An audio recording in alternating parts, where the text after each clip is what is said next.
지난주에 살펴본 것처럼 성경에 의하면 우리의 인생이란 밤에 노를 젓는 조그만 배를 타고 바다를 항해하는 것입니다. 인생이라는 바다, 세상이라는 바다, 궁극적으로는 우리의 마음이라는 바다를 항해하는 것입니다. 그런데 밤에 항해합니다. 낮에 출발을 했는데 나중에 어둠이 된 것이 아니고 이미 어두워졌을 때 항해를 시작한 것입니다. 그래서 우리가 태어나 보니 밤이죠. 나는 누구지? 여기는 어디며? 왜 내가 여기에 있는 것이지? 알 수가 없습니다. 우리는 밤에 인생 항해를 시작했기 때문입니다. 그래서 우리가 인생을 살다 보면 끊임없이 밤을 경험합니다. 도대체 무엇을 어떻게 해야 할지 알 수가 없는 밤을 경험합니다. 거기다가 또 파도까지 칩니다. 역풍이 붑니다. 그래서 아무리 노를 저어도 앞으로 나가지를 않습니다. 가버나움에 이를 수가 없어요. 가버나움은 안식의 마을, 위로의 마을이라는 뜻으로 젖과 꿀이 흐르는 가나안 땅, 약속의 땅을 상징합니다. 새 하늘과 새 땅을 상징합니다. 우리가 나는 하나님 품속에 있고 하나님은 내 안에 계시고 하나님과 내가 하나 된 상태, 생명이신 하나님으로 내가 충만해진 상태를 말합니다. 다시 말해 모든 인간들이 추구하고 소원하고 가고 싶어하는 그 이상향, 행복의 나라를 상징합니다. 이 가버나움이. 한대수 씨가 부른 행복의 나라로라는 노래가 있죠. 그 가사를 잠시 소개하면 장막을 걷어라 나의 좁은 눈으로 이 세상을 떠보자. 창문을 열어라 춤추는 산들 바람을 한번 또 느껴보자. 가벼운 풀밥 위로 나를 걷게 해주세. 온갖 새들의 소리 듣고 싶소. 울고 웃고 싶소. 내 마음을 만져줘. 나는 행복의 나라로 갈 테야. 접어드는 초저녁 공상에 들어 생각에 도취해소. 벽의 작은 창가로 흘러드는 산뜻한 노는 아이들 소리. 아 나는 살겠소. 태양만 비친다면 밤과 하늘과 바람 안에서 비와 천둥의 소리 이겨 춤을 추겠네. 나는 행복의 나라로 갈 테야. 고개 숙인 그대여 눈을 떠봐요. 귀도 또 기울여요. 아침에 일어나면 자신 느낄 수 없이 밤과 낮 구별 없이 고개 들고 들어요. 손에 손을 잡고서 청춘과 유혹에 뒷장 넘기며 광야는 넓어요. 하늘은 또 푸르요. 다들 행복의 나라로 갑시다. 다들 행복의 나라로 갑시다. 네, 저는 요새 이 노래를 들어보니 참 눈물이 나요. 왜냐하면 모든 인간들은 다 행복의 나라에 이르기를 원하는데 갈 수가 없기 때문입니다. 처음부터 밤에 항해를 했기 때문에 그 행복의 나라가 정말 있는 것인지, 그리고 있다면 그곳에 가기 위해서는 어떻게 해야 되는지, 그곳에 이르는 길이 어딘지를 알 수가 없어요. 모든 것이 어둠입니다. 그렇지만 혹시라도 계속 항해를 하다 보면 그 나라에 도달할까 싶어서 열심히 노를 젓습니다. 그래서 우리 인간들이 다 열심히 인생을 삽니다.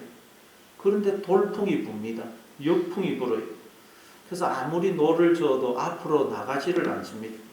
그렇다고 노를 집어던지고 포기할 수도 없고 배의 방향을 바꿀 수도 없습니다. 그러면 행복의 나라에 가는 것을 아예 포기하는 것이기 때문입니다.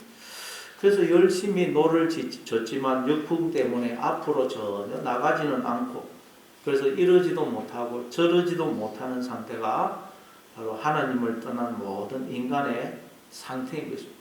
우리도 이럴 때가 많죠.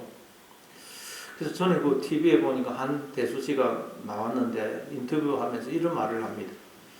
행복의 나라는 어디 있을까요? PD가 물으니까 행복의 나라는 하나도 없어서 고통뿐이어서 이거 뭐야? 이거 와, 이 낡아 빠진 신발을 보세요. 울고 살 수밖에 없어. 나도 계속 울고 살잖아.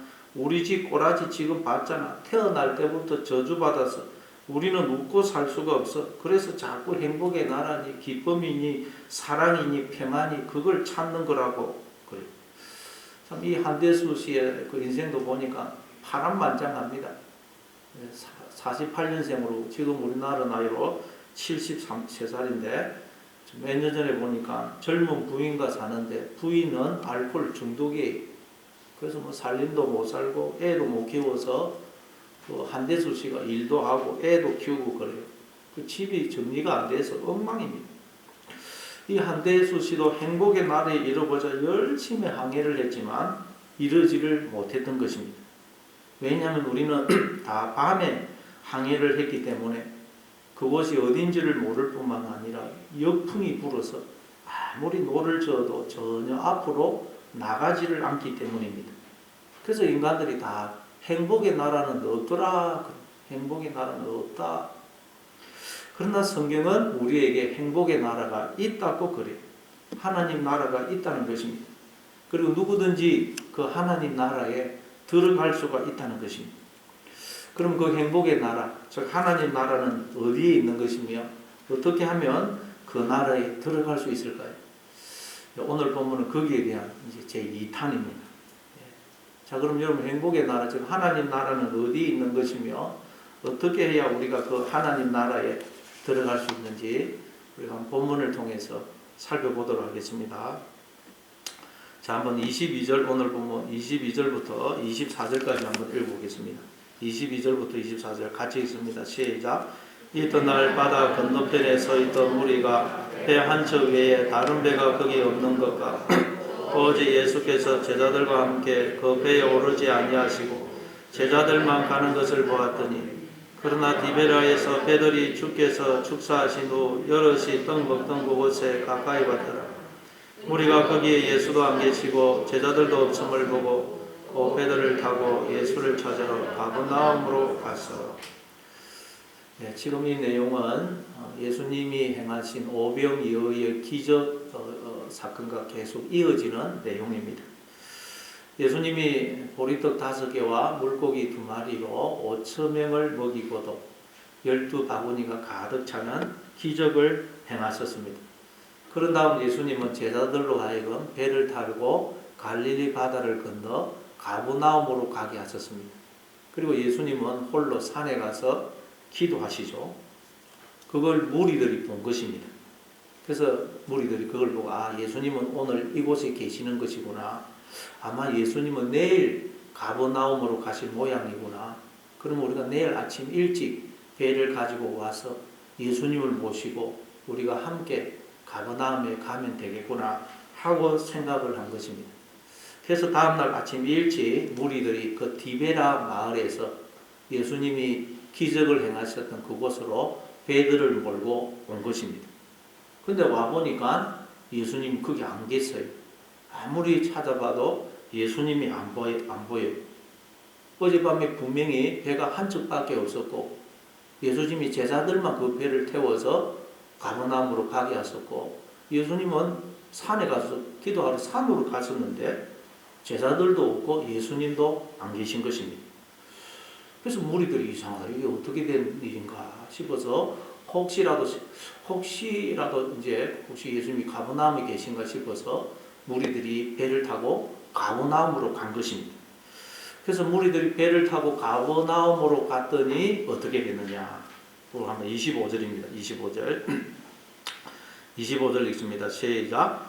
바다 건너편에서 만나 랍비여 언제 여기 오셨나이까 하니 가버나움에 가보니 예수님이 그 가버나움에 와 계세요. 그래서 무리들이 놀래가지고 예수님 언제 여기 오셨습니까? 하고 묻습니다. 이 말은 예수님 어떻게 이 가버나움에 오신 것입니까? 라는 말이에요. 왜냐하면 예수님은 이 가버나움에 오실 수가 없거든요. 배가 한 척밖에 없는데 제자들만 태워서 보내고 예수님은 기도하러 산에 가셨어요. 근데 다음날 보니까 예수님이 또 가버나움에 와 계시거든요. 그래서 예수님 도대체 어떻게 해가지고 이 가버나움에 오신 것입니까? 하고 묻는 것입니다. 이해가 안 되거든요. 그럼 여러분 예수님은 어떻게 해서 이 가버나움에 오셨죠? 이 가버나움, 안식의 나라, 하나님 나라 안에 들어오셨죠. 풍랑이는 바다 위를 걸었습니다. 예수님은 풍랑이는 바다를 걸어서 가버나움에 오신 것입니다. 그리고 이걸 어떻게 여러분 무리들이 알 수가 있겠어요? 따라서 여러분 우리가 어떻게 해서 가버나움에 즉 약속의 땅, 젖과 꿀이 흐르는 가나안 땅, 하나님 나라에 들어갈 수가 있다고요? 방법은 오직 하나. 우리도 예수님처럼 풍랑이는 바다를 걸어서만 이 하나님 나라에 들어갈 수가 있다는 것입니다. 그러나 여러분, 우리 인간들 중에 바다를 걸을 수 있는 자가 누가 있겠어요? 우리 인간은 바다를 걸을 수가 없습니다. 그래서 아무도 지금까지 인류 역사상 하나님 나라를 발견하고 그 하나님 나라에 들어간 자가 없는 것입니다. 왜냐하면 우리 인간은 바다를 걸을 수가 없거든요. 그러나 하나님 나라는 오직 바다를 걸어야만 들어갈 수가 있다는 것입니다. 그럼 도대체 우리가 어떻게 해야 여러분 풍랑이는 바다를 발로 밟고 걸을 수가 있을까요? 네, 마태복음 14장에 보니까 베드로가 그 바다 위를 걸어오시는 예수님을 보고는 만일 주님이시거든 저로 명하여 바다 위를 걷게 하소서 그러죠. 그래서 예수님이 오라. 그러니까 베드로가 오직 예수님만 바라보고 예수님의 음성만 듣고 순종을 합니다. 배에서 내려서 그 풍랑이 있는 바다에 발을 내딛습니다. 그러더니 안 빠지고 바다를 밟고 서게 돼요. 그래서 한 걸음 한 걸음 걷죠. 그런데 베드로가 그 풍랑 있는 바다를 보고 두려움에 사로잡힙니다. 그러니까 바다에 빠지게 됩니다. 그러자 예수님이 베드로를 즉시 건져주시면서 믿음이 적은 자여 왜 의심하였느냐 그러죠. 그러니까 여러분 우리가 하나님 나라를 발견하고 하나님 나라에 들어가기 위해서는 풍랑이 있는 바다를 걸어가야 되는데 풍랑이 있는 바다를 걸어가는 방법은 오직 하나 믿음이라는 믿음. 오직 하나님만 바라보고 하나님의 음성만 듣고 우리가 순종할 때 이 풍랑이 있는 바다를 걸어갈 수 있다는 거예요. 그러나 우리가 하나님을 안 보고 세상을 환경을 보고 사람의 소리를 듣게 되면 우리에게서 믿음이 꺼지면서 이 바다에 빠지게 되는 것입니다. 그러나 우리가 풍랑을 이루는 방법은 우리 힘으로 할 수 있는 게 아닙니다. 지금 하나님을 의지할 때, 하나님을 바라볼 때, 하나님 말씀을 들을 때 우리는 이 풍랑이 있는 바다를 걸을 수가 있다는 거예요. 이 말은 우리가 주님을 주인으로 마음에 영접하고 늘 하나님을 생각하고 하나님을 의지하고 하나님께 묻고 하나님께 기도하면서 사는 걸 말해요. 그래서 제자들이 예수님을 배로 영접을 하니까 그들이 가려던 곳에 꼭 이르게 되더라 그러죠. 우리가 바다 위를 걷는다는 것은 바로 주님만 바라보고 주님의 음성만 듣는 것이고 그건 예수님을 나의 마음속에 주인으로 영접해서 늘 하나님 앞에 묻고 도움을 구하고 기도하고 의지하면서 사는 것을 의미하는 것이다 라는 말씀입니다. 여러분 우리가 항해하는 이 인생이라는 바다, 마음이라는 바다는 쉬지 않고 그리고 예기치 않게 광풍이 휘몰아칩니다. 파도가 입니다. 그런데 이 강풍과 파도가 있는 바다를 우리가 발로 밟고 걸어가지 않으면 결코 우리는 가버나움에 이를 수가 없습니다. 하나님 나라에 들어갈지를 못해요. 그러면 우리는 이 풍랑이 있는 바다에 빠지게 됩니다. 그걸 우리에게 그림으로 생생하게 보여주는 사건이 요나죠. 요나의 사건. 하나님이 요나에게 니느웨에 가서 복음을 전하라고 그럽니다. 니느웨는 북쪽 이스라엘 나라를 그렇게 괴롭히고 결국 망하게 한 아수르 나라의 수도입니다. 그러니까 이 니느웨는 원수예요, 원수. 근데 원수에게 가서 복음을 전하는 것입니다. 그 말은 원수를 용서하고 사랑하라는 말이죠. 근데 요나가 거부를 하고 다시스로 가는 배를 타고 도망을 갑니다. 저 뱀미 속에 밑에 제일 뱀 밑에 들어가서 잠을 잡니다. 그때 광풍이 휘몰아칩니다. 그래서 배에 탄 선원들이 아무리 그냥 노를 젓고 수단 방법을 동원을 해도 이 배가 침몰할 것 같아요. 그래서 사람들이 우리 중에 이 배에 탄 사람들 중에 신께 큰 죄를 짓고 지금 도망가고 있는 자가 있는 모양이다. 그럼 우리가 그가 누군지 한번 제비를 뽑아서 찾아보자. 그래서 제비를 뽑았더니 요나가 걸리죠. 그래서 요나가 제비를 뽑혀서 바다에 던져집니다. 그랬더니 하나님 물고기가 와서 삼키게 되죠. 그래서 요나가 저 바닷속 물고기 배 속에서 사흘을 지나게 됩니다. 여러분 물고기 배 속에서 사흘을 지냈다. 물고기 배 속이 어땠을까요? 물고기 배 속.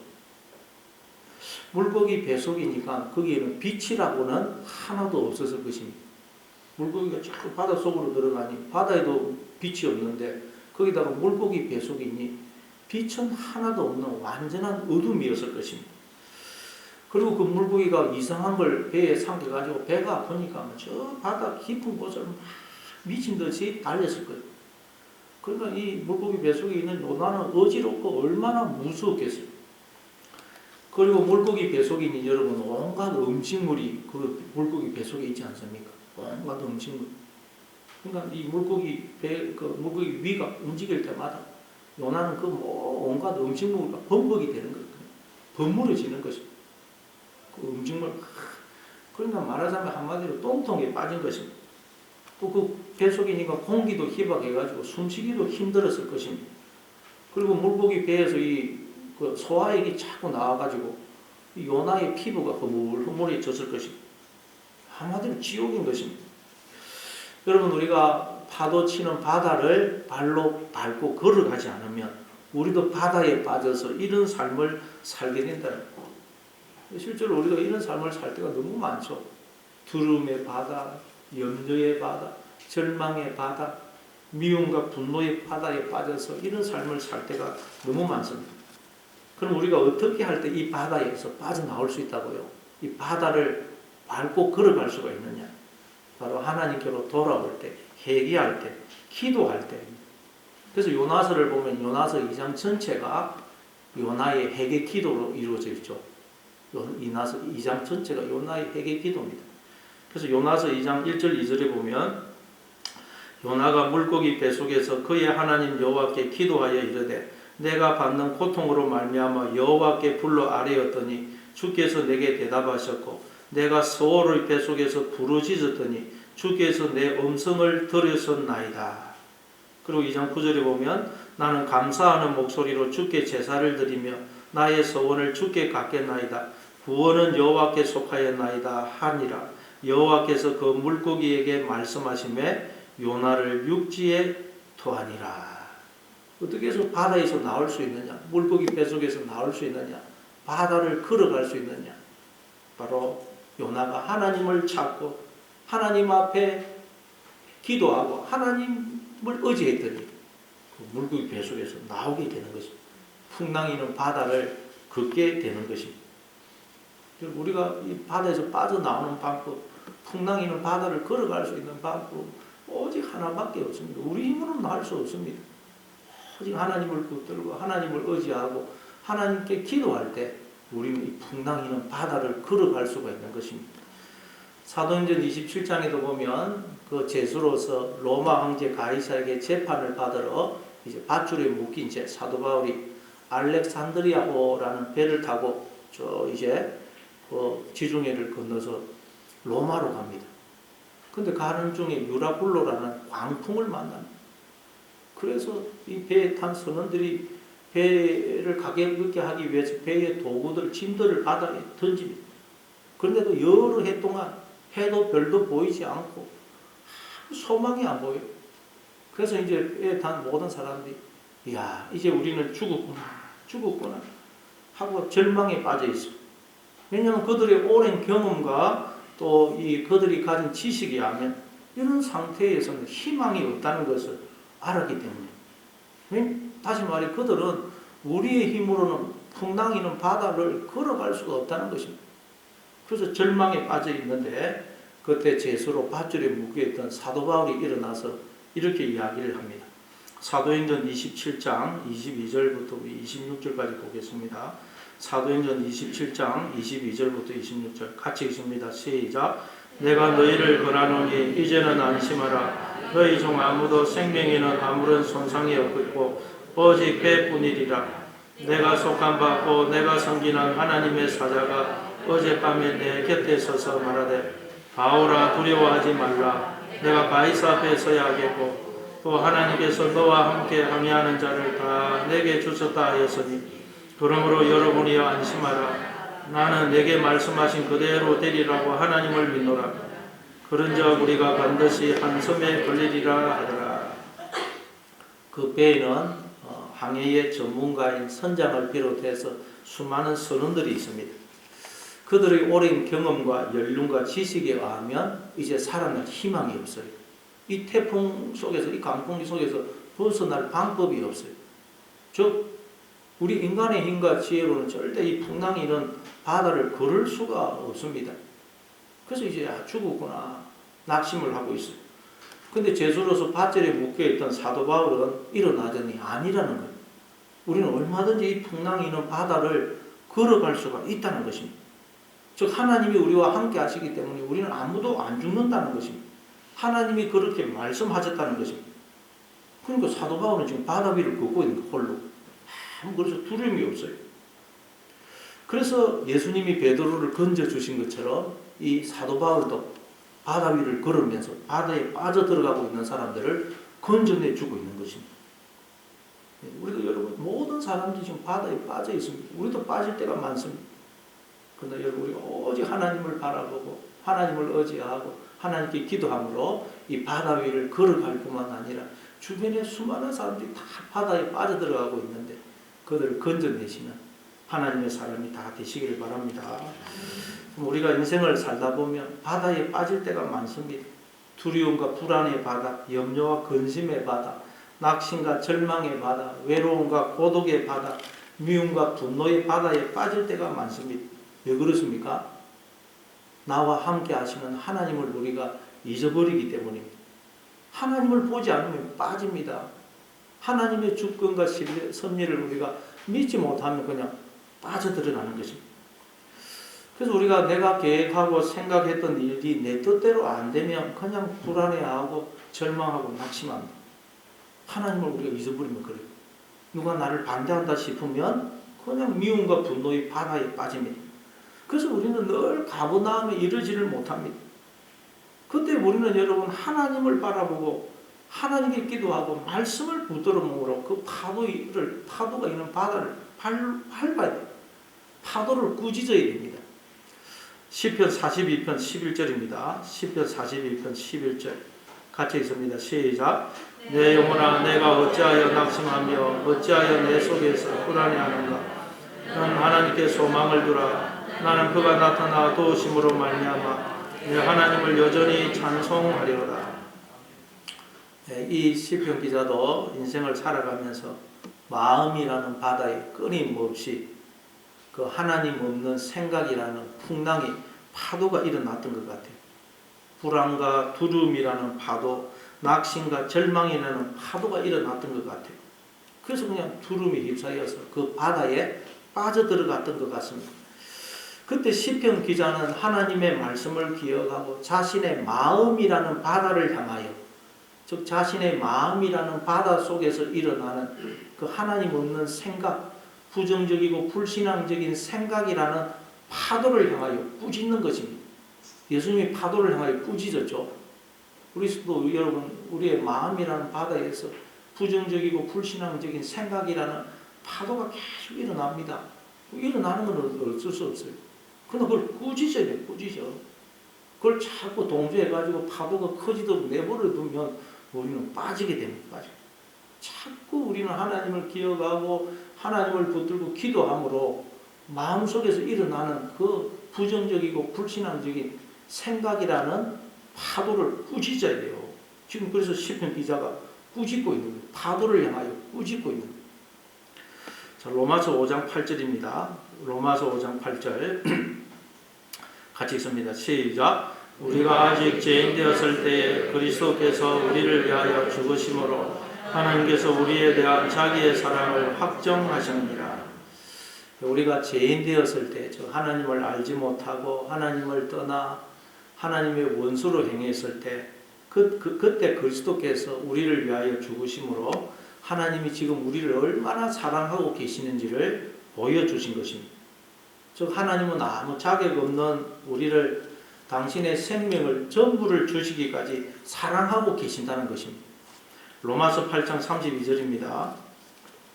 로마서 8장 32절 같이 읽습니다. 시작. 자기 아기를 아끼지 아니하시고 우리 모든 사람을 위하여 내주신 이가 어찌 그 아들과 함께 모든 것을 우리에게 주시지 아니하겠느냐. 하나님은 우리가 죄인이었을 때에 자기 아들을 아끼지 아니하시고 우리를 위해 내어주셨습니다. 그 말은 하나님은 아무 자격이 없는 우리에게 자기의 생명을 전부를 아끼지 않고 주시는 사랑을 지금도 변함없이 베풀어 주고 계시다는 것입니다. 우리는 지금 하나님으로부터 이런 사랑을 받고 있습니다. 우리는 하나님으로부터 이런 사랑을 받기 위해 지음을 받은 자들입니다. 그렇다면 혹시 내 인생에 이해할 수 없는 고난과 어려움이 생긴다 할지라도 그게 나를 망하게 하거나 손해되는 일이겠느냐 하는 것입니다. 혹시 내가 계획하고 꿈꾸었던 일이 내 뜻대로 안 이루어졌다 할지라도 내 인생이 내 생각과는 전혀 다른 길로 인도되었다 할지라도 그게 나를 망하게 하거나 나를 안 좋은 길로 인도하는 것이겠느냐는 말입니다. 성경에 의하면 아니라는 것입니다. 하나님은 언제나 우리에게 복을 주시고 평안을 주시고 우리에게 찬란한 미래를 열어주기를 원하십니다. 우리를 행복의 나라 하나님 나라로 데려가기를 원하십니다. 이걸 우리가 늘 기억하고 붙들면 우리의 마음이라는 바다에 아무리 풍랑이 일어도 우리는 그 풍랑을 꾸짖을 수 있고 그 풍랑이는 바다를 발로 밟고 걸어갈 수가 있는 것입니다.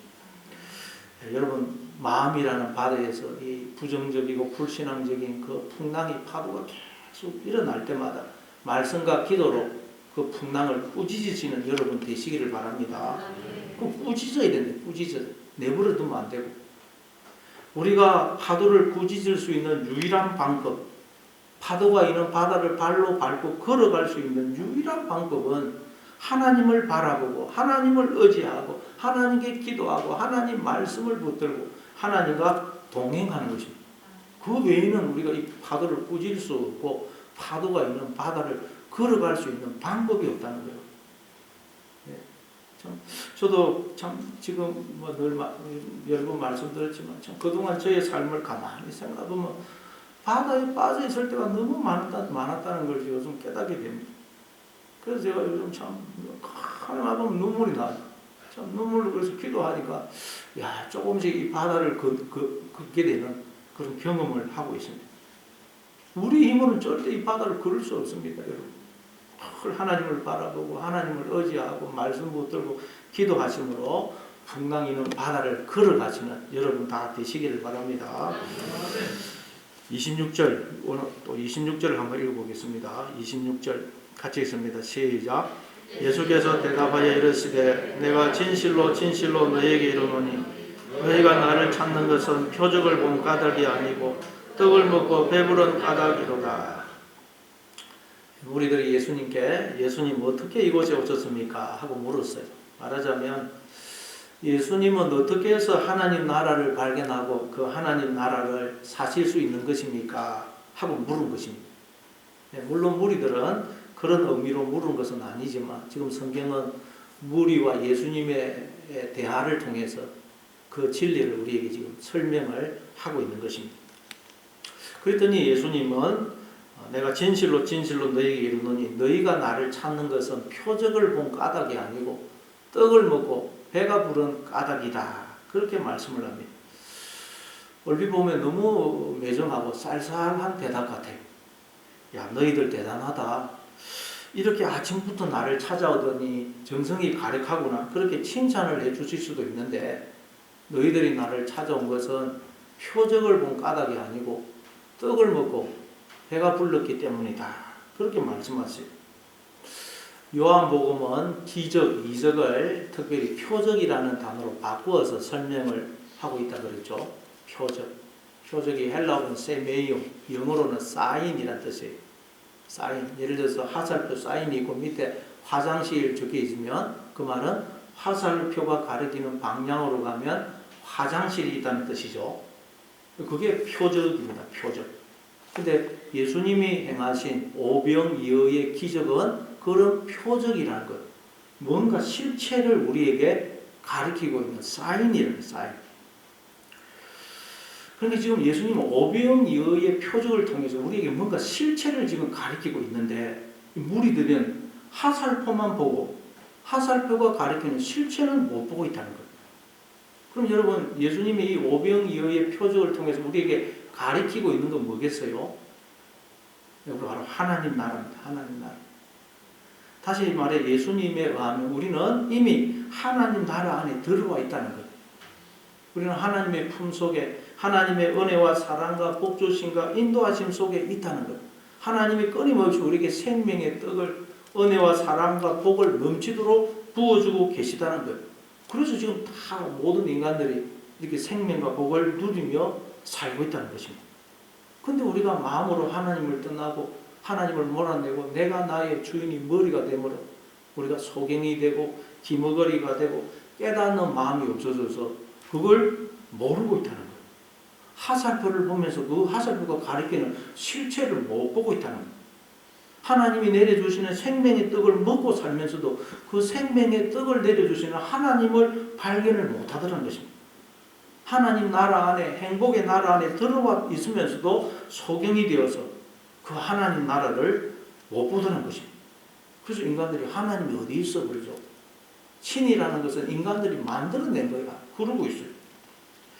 그러니까 여러분 성경에 의하면 이 모든 세상, 이 세상은 하나님 나라를 우리에게 가르치는 표적이래요. 표적. 하늘과 땅, 바다, 자연, 만물, 모든 생물, 식물, 나무, 꽃, 풀 다 우리에게 하나님 나라를 가리키는 표적이래요. 표적. 표적이 꼭 기적이라 그랬죠. 그리고 여러분 하나님을 우리에게 가리키는 가장 분명한 표적이 뭐라 그랬습니까? 인간이라 그랬죠. 인간. 인간은 하나님의 형상이거든요. 즉 인간은 그 안에 하나님을 담고 있을 뿐만 아니라 하나님을 드러내는 존재입니다. 그래서 인간이라는 존재는 인간의 이성과 학문으로는 결코 이해할 수 없고 설명할 수 없는 기적이고 신비인 것입니다. 하나님은 이 모든 세상을 우리에게 하나님 나라를 가리키려고, 그래서 우리가 하나님 나라를 발견하고 하나님 나라를 얻도록 하기 위해서 지으신 이 모든 세상은 표적이라는 표적. 그럼 이 세상은 우리를 위해서 존재하는 거예요. 하나님이 이 세상을 통해서 우리가 하나님 나라를 발견하고, 즉 하나님을 발견하고 하나님 나라를 얻도록 하기 위해서 만들어 놓은 표적이라는 표적. 예, 마태복음 6장 25절입니다. 마태복음 6장 25절 같이 있습니다. 시작. 그러므로 내가 너에게 이르노니 목숨을 위하여 무엇을 먹을까 무엇을 마실까 몸을 위하여 무엇을 입을까 염려하지 말라. 목숨이 음식보다 중하지 아니하며 몸이 의복보다 중하지 아니하냐. 무엇을 먹을까 무엇을 마실까 무엇을 입을까 염려하지 말라고 하십니다. 왜냐하면 우리가 먹고 마시는 음식과 의복은 우리의 목숨과 몸을 위해 존재하는 것이기 때문입니다. 음식, 의복은 하나님이 우리를 위해 준비해 놓으신 것이라는 거예요. 즉 하나님이 우리를 위해서 세상을 지으셨다는 거예요. 이 세상을 통해서 하나님을 발견해서 하나님을 얻도록 하기 위해서. 따라서 우리는 이 세상을 보면서 하나님이 우리의 목숨과 몸을, 즉 우리를 지키시고 돌보시고 책임져 주시는 것을 우리는 깨달아야 된다는 거예요. 이 세상을 보면서. 왜냐하면 이 세상은 하나님이 우리를 지키시고 돌보시고 책임져 주신다는 것을 우리에게 가르치기 위해서 하나님이 지어 놓으신 표적이라는 표적. 그래서 뒤에 이런 말이 계속 나옵니다. 자, 뒤에 마태복음 6장 26절부터 33절까지 한번 읽어보겠습니다. 마태복음 6장 26절부터 33절 같이 읽습니다. 시작. 공중의 새를 보라. 심지도 않고 거두지도 않고 창고에 모아 들이지도 아니하되 너희 하늘 아버지께서 기르시나니 너희는 이것들보다 귀하지 아니하냐. 너희 중에 누가 염려함으로 그 키를 한 자라도 더할 수 있겠느냐. 또 너희가 어찌 의복을 위하여 염려하느냐. 들의 백합화가 어떻게 자라는가 생각하여 보라. 수고도 아니하고 길산도 아니하느니라. 그러나 내가 너희에게 말하노니 솔로몬이 모든 영광으로도 입은 것이 이 꽃 하나만 갖지 못하였느니라. 오늘 있다가 내일 아궁이에 던져지는 들풀도 하나님이 이렇게 입히시거든 하물며 너희일까 보냐. 믿음이 작은 자들아. 그러므로 염려하여 이르기를 무엇을 먹을까 무엇을 마실까 무엇을 입을까 하지 말라. 이는 다 이방인들이 구하는 것이라. 너희 하늘 아버지께서 이 모든 것이 너희에게 있어야 할 줄을 아시느니라. 그런즉 너희는 먼저 그의 나라와 그의 의를 구하라. 그야말로 이 모든 것을 너희에게 더하시리라. 하나님이 우리를 위해 지으신 이 세상의 모든 것, 저 공중의 새, 들의 백합화, 풀 한 포기도 먹이시고 입히시고 계시다는 거예요. 그러면 우리는 어떻게 했냐는 거예요. 예를 들어서 자식이 하나 있는데 너무 우울해하고 외로워해서 부모가 그 자식을 위해 강아지를 한 마리 사주었습니다. 그래서 그 강아지를 먹이고 또 잘집을 마련해주고 강아지를 돌봐준다면 그 강아지를 그렇게 먹이고 입히는 건 결국 강아지 때문이 아니고 자식을 위해서 그렇게 하는 것이죠. 그래서 부모가 강아지를 그렇게 먹이고 돌보는 걸 통해서 자식은 뭘 깨달아야 돼요?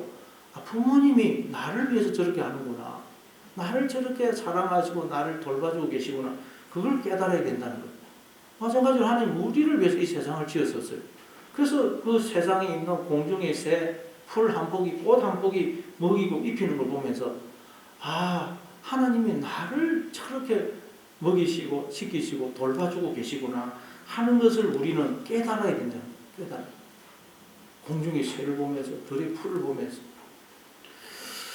그래서 하나님이 이 세상을 지었다는 거예요. 우리가 하나님 품속에 있다는 것, 하나님 나라 안에 들어와 있다는 것, 우리가 깨닫고 그 하나님 나라를 발견하라고 이 세상을 표적으로 지어서 가는 거예요. 그러니까 무엇을 먹을까, 무엇을 마실까, 무엇을 입을까 염려하지 말라는 것입니다. 그럼 하나님 품속에 있기 때문에.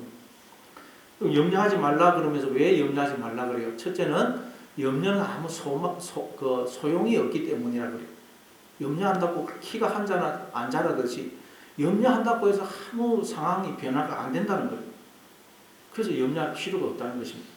그리고 염려하지 말아야 될 둘째 이유는 염려하면 우리는 하나님 나라 안에 들어와 있는데도 하나님 나라를 보지 못하고 바다에 빠져서 하나님 나라를 살 수가 없다는 거예요. 염려하면. 미국의 어느 소년이 어느 날 길을 가다가 5달러짜리 지폐를 주었습니다. 그걸 주고 나서 소년은 너무 기분이 좋아가지고 또 그런 일이 있을까 싶어서 계속 땅을 쳐다보면서 가게 됩니다. 그리고는 그게 습관이 되고 취미가 되어서 평생을 그렇게 살게 되었다 그래요. 그렇게 해서 일생 동안 주운 것을 계산을 해보니까 단추가 29,519개, 머리핀이 54,172개, 그리고 수천 개의 동전, 그 외에 수많은 자질구레한 것들이 있었다고 해요. 진짜 있었던 일인지 모르겠지만 예하집에 나오는 이야기입니다. 만약 이 사람이 정말 이렇게 인생을 살았다면 참 얼마나 불쌍해요. 푸른 하늘과 공중의 새와 하늘의 아름다움과 꽃들을 보지 못하면서 땅만 쳐다보면서 산 거 아닙니까? 근데 우리가 그럴 때가 많다는 거예요. 하나님은 우리로 하나님 나라를 발견하고 하나님 나라를 살라고 이 세상을 표적으로 지으셨는데 우리는 이 세상만 땅만 쳐다보고 그게 전부이냐 그렇게 살고 있다는 거예요. 그렇게 살 때가 많죠. 그래서 우리가 자꾸 하나님 나라를 발견을 못하고 하나님 나라를 살지 못하고 바다에 빠져 살고 있는 거예요. 이처럼 여러분 이 세상에 존재하는 모든 것은 우리에게 하나님 나라를 설명하고 하나님 나라를 가리키는 표적입니다. 우리 때문에 존재하는 거예요. 우리가 매일 살아가는 일상의 삶도 우리가 하나님 나라 안에 들어와 있다는 걸 우리에게 가리키는 표적이고 기적입니다. 그래서 우리가 이번에 코로나 바이러스 때문에 일상의 삶이 얼마나 큰 축복이고 기적인가를 깨닫고 있지 않습니까? 우리가 살아가는 일상의 삶도 우리가 하나님 나라 안에 들어와 있다는 걸 가리키는 표적인 것입니다. 그런데도 사람들이 하나님 나라를 가리키는 표적을, 기적을 매일 보면서도 하나님 나라를 못 보더라는 거예요. 화살표를 보면서도 화살표가 가리키는 그 실체를 못 보더라는 거예요. 땅만 쳐다보며 살더라는 것입니다. 하나님이 내려주시는 그 생명의 떡, 만나를 먹고 살아가면서도 하나님은 보지 못한 채 고개를 숙인 채 배를 채워줄 떡만 찾고 그래서 배만 부르면 그만이 그런 삶을 살더라는 거예요. 그걸 두고 예수님이 지금 너희가 나를 찾아온 것은 표적을 본 까닭이 아니고 떡을 먹고 배가 부르기 때문이다. 그럼 우리는 표적을 통해서 하나님을 발견하고 생명이신 그 하나님을 찾고 하나님과 하나 되고 하나님으로 충만해져야 됩니다. 우리의 목적은 하나님이 되어야 되는데 표적이 우리의 목적이 되어 있다. 표적이. 그걸 두고 예수님이 너희가 나를 찾는 것은 표적을 본 까닭이 아니고 떡을 먹고 배가 불렀기 때문이다. 또 한번 우리 27절을 읽어보겠습니다.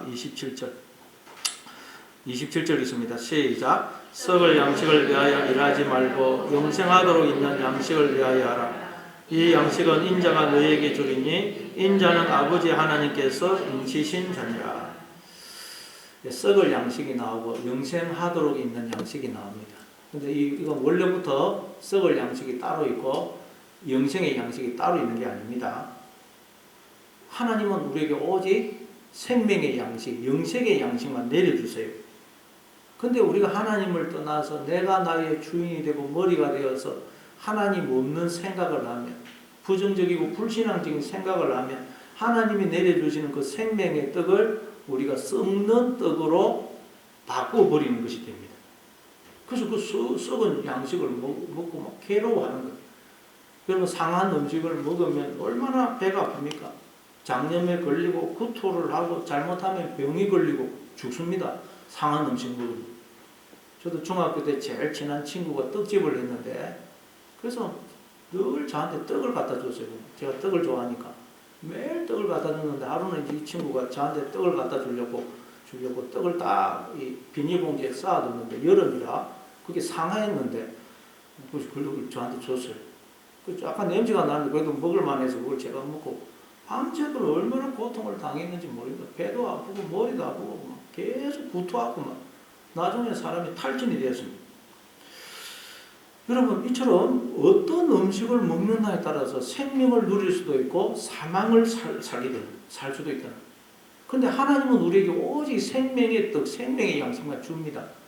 근데 우리가 하나님을 떠나서 내가 나의 주인이 되어서 자꾸 하나님 없는 생각, 부정적이고 불신앙적인 생각을 해가지고 하나님이 주시는 생명의 떡을 사망의 떡으로 썩은 양식으로 바꾸고 있는 거예요.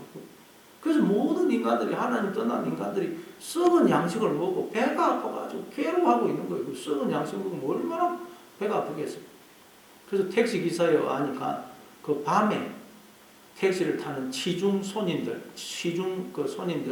공통적으로 하는 말이 외롭다, 힘들다, 죽고 싶다 이 말이라 그래요. 소리 막 제가 택시를 타면 전부 다 그 말 한다. 인생이 너무 외롭고 힘듭니다. 죽고 싶습니다. 왜 그렇습니까? 썩은 양식을 먹으니까 너무너무 배가 아프고 고통스러운 것입니다. 하나님은 오직 우리에게 생명의 양식을 주십니다. 그래서 그 생명의 양식을 먹으면 기쁨이 있고 즐거움이 있고 감사가 있고 만족이 있고 평안이 있습니다. 행복이 있어요. 근데 우리가 자꾸 하나님을 떠나고 마음속에서 하나님을 몰아내고 하나님 없는 생각을 하기 때문에 내 생각, 판단, 계산이 앞서기 때문에 그 하나님이 내려주시는 생명의 떡을 우리가 사망의 떡으로 썩은 양식으로 자꾸 바꿔버려. 그래서 마음속에 갈등, 번민, 고통이 있는 것입니다. 그래서 우리가 생명의 양식을 먹기 위해서는 어떻게 해야 되겠어요? 나의 주인이 바뀌어야 돼, 주인이 바뀌지 않으면 우리는 생명의 양식을 먹을 수가 없어요. 머리가 바뀌어야 돼요, 머리가. 하나님이 나의 주인이 되시고 머리가 되어주셔야 돼요. 왜냐하면 원래 하나님이 우리의 머리가 되어주심으로 우리에게 생명으로 존재하는 것이거든요. 근데 우리가 반역을 일으켜서 하나님을 몰아내고 내가 나의 주인이 머리가 된 것입니다. 그래서 인간들이 지금 다 사망의 떡을 먹고 괴로워하고 있는 거예요. 그래서 예수님이 우리의 머리를, 주인을 바꿔주셔서 우리로 생명의 떡을 먹게 해주시려고 예수님이 이 땅에 오신 것입니다. 하나님이 나의 주인이시고 머리이시고 나는 나의 주인이 머리가 아닌데 내가 나의 주인이 되고 머리가 되어 하나님 없는 생각을 자꾸 함으로 부정적인 생각을 함으로 하나님이 주시는 생명의 양식을 사망의 떡으로 썩은 양식으로 바꾸어 버렸구나. 이건 우리가 인간들이 아무도 상상도 못한 일이에요. 이걸 누가 생각을 하겠어요? 그래서 그걸 우리에게 알려주어 우리가 하나님을 주인으로 머리로 영접케 하시려고 예수님이 이 땅에 오신 것입니다. 그래서 예수님이 이 생명의 양식은 오직 내가 너희에게 줄 수 있는데 나는 하나님 아버지께서 인치신 자이기 때문이다. 그렇게 말씀하세요. 나는 아버지 하나님께서 인치신 자다. 이게 무슨 뜻이에요? 예수님은 그 안에 오직 하나님이 영으로, 생명으로, 말씀으로, 머리로, 주인으로 들어오셔서 도장을 찍듯이 딱 하나가 되어서 오신 분이라는 거예요.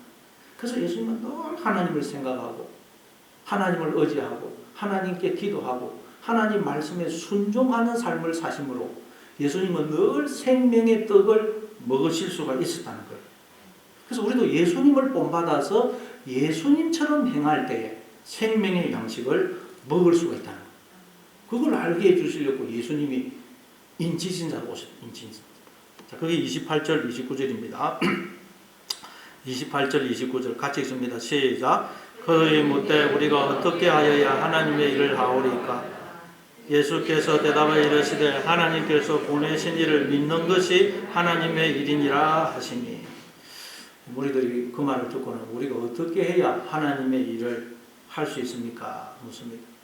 네, 정확하게 번역하면 무엇이 하나님의 일입니까? 무슨 일이 하나님의 일입니까? 하고 물었어요. 그러니까 이들은 하나님의 일이 따로 있다고 생각해요. 하나님의 일이 따로. 영생의 양식을 먹을 수 있는 하나님의 일이 따로 있다고 생각해요. 이들이 지금 하고 있는 일, 학교에 가서 공부하고 또 집에서 살림 살고 설거지하고 애 키우고 직장에서 일하고 이런 일은 하나님의 일이 아니고 하나님의 일이 따로 있다고 생각한 것입니다. 그래서 무엇이 하나님의 일입니까? 하고 물은 거예요. 근데 예수님 뭐라고 대답하세요? 하나님께서 보내신 이, 즉 나를 믿는 것이 하나님의 일이다. 하나님의 일은 따로 있는 게 아니고 예수님을 믿는 것이 하나님의 일이라는 거예요. 그럼 예수님을 믿는다는 말은 무슨 뜻입니까? 우리도 예수님처럼 사는 걸 말해요. 아, 예수님을 믿는다는 말은 예수님이 그 존재와 그 삶과 입술을 통해서 하신 말씀을 우리 그대로 믿고 받아들이는 걸 말하는 거거든요. 그래서 아, 나도 예수님처럼 하나님의 아들이구나. 그래서 나도 예수님처럼 하나님의 자녀로서의 삶을 살아야 되겠구나. 그래서 예수님처럼 사는 게 우리가 예수님을 믿는 거예요. 예수님 믿는 거. 그래서 흔히 신앙생활이라 나는 죽고 예수로 사는 것이다. 그런 말을 많이 하죠. 맞습니다. 이제 우리가 예수님처럼 살아요. 예수님처럼. 예수님처럼 하나님의 자녀로서의 삶을 살아야 돼요. 예수님이 어떻게 사셨다고요? 나는 아버지께서 하라고 하신 일만 하고 하라고 하신 말만 한다 그러죠. 늘 하나님을 생각하고 하나님의 생각을 하고 하나님을 의지하고 하나님께 기도하고 하나님께 말씀에 순종하는 삶을 사셨어요. 늘 하나님과 동행하는 삶을 사셨어요. 그때 예수님은 그래서 생명의 양식을 먹으셨다는 거예요. 그때 모든 일은 하나님의 일이 된다는 거예요. 늘 하나님을 의지하고 동행하면서 살면 모든 일이 하나님의 일이 된다는 거예요. 하나님의 일이 따로 있는 게 아닙니다. 저처럼 목사로서 뭐 성경 연구하고 설교한다고 하지만 제가 하나님을 의지하지 않고 제 마음속에 하나님이 안 계시고 제가 하나님께 기도하지 않으면 목사로서 하는 이 제 일이 하나님의 일이 아닐 수가 있다는 거예요. 그러나 여러분이 뭐 직장에 가서 일하고 학교에 가서 공부하고 설거지하고 애 키우고 하면 하지만 늘 하나님을 의지하고 하나님 붙들고 살면 그 모든 일이 하나님의 일이 된다는 거예요. 이게 우리가 풍랑이는 바다를 걸을 수 있는 하나님 나라를 발견하고 하나님 나라를 살 수 있는 영생의 떡을 먹을 수 있는 유일한 비결이라는 거예요. 늘 어린아이처럼 하나님을 의지하고 하나님을 붙들고 사는 거. 이게 여러분 우리가 생명의 떡을 먹는 비결입니다. 그러나 우리가 무슨 뭐 자기가 또 신앙의 경륜이 있다고 자신의 신앙 경륜, 연륜, 실력 이걸 믿고 하나님을 의지하지 않으면 우리는 그 순간 바다에 빠지는 거예요. 언제나 어린아이처럼 하나님을 의지하고 하나님을 붙들고 기도하고 하나님과 동행하는 삶을 사심으로 풍랑이는 바다를 발로 밟고 걸어가시는 생명의 떡을 먹으시는 여러분의 매일의 삶이 되시기를 바랍니다.